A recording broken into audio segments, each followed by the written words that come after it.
Hello friends, எல்லாருக்கும் வணக்கம். நாங்கள் ரொம்ப நாள் ஆச்சு கையேந்தி பவனில் சாப்பிட்டு, அதனால் இன்றைக்கி எப்படியாவது சாப்பிட்ருமேனு எங்கள் வீட்டுக்காரர்கிட்ட ஒரு பிட்டை போட்டு இழுத்துட்டு போயிட்டேன்.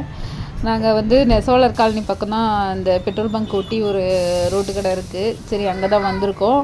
சாப்பிட்லான்னு வந்தால் என்ன ஸ்பெஷல்னு கேட்டால் அங்கே எல்லாமே ஸ்பெஷல் தான். இன்றைக்கி என்ன காடை ஃப்ரை இருக்குன்னாங்க, சிக்கன் ஃப்ரை இருக்குன்னாங்க, போட்டி ஃப்ரை இருக்குன்னாங்க. ஆனால் நாங்கள் எதுவுமே வாங்கலை. 2 இட்லி ஒரு முட்டை தோசையோட எங்களோட டின்னர் முடிச்சுட்டு பார்த்தா பரோட்டா ரொம்ப சூப்பராக போட்டுட்டு இருந்தாங்க. சரி, என்ன பண்ணுறது, நம்மளுக்கு இதுவே சாப்பிட்டது போதுமே அப்படின்னு ஆகிப்போச்சு. சரி, என் வீட்டில் என் பசங்க எங்கள் பாப்பாங்க இருக்காங்க, சரி அவங்களுக்கு வாங்கிட்டு போகலாமேன்ட்டு ஒரு 10 பரோட்டா கட்டிட்டு நடையை கட்டிட்டோம். ஆனால் டேஸ்ட் வைஸ் சூப்பராக இருந்துச்சுங்க. நாங்கள் 2 இட்லி ஒரே ஒரு தோசை தான், முட்டை தோசை தான் சாப்பிட்டோம். எங்களுக்கு அதுவே வயிறு ஃபுல்லாகிடுச்சு. ரேட்டும் ரீசனபிளாக தான் இருந்துச்சு. நாங்கள் எல்லாருக்குமே சேர்த்து வாங்கி ரொம்ப கம்மியாக தான் ஆன மாதிரி இருந்தது. அதே மாதிரி நம்ம பெரிய ஹோட்டலில் போய் சாப்பிட்டா கூட இந்த டேஸ்ட் நமக்கு கிடைக்காது. இங்கே சாப்பிட்றது எனக்கு ரொம்ப பிடிச்சிட்டு இருந்தது, டேஸ்ட்டாகவும் இருந்துச்சு.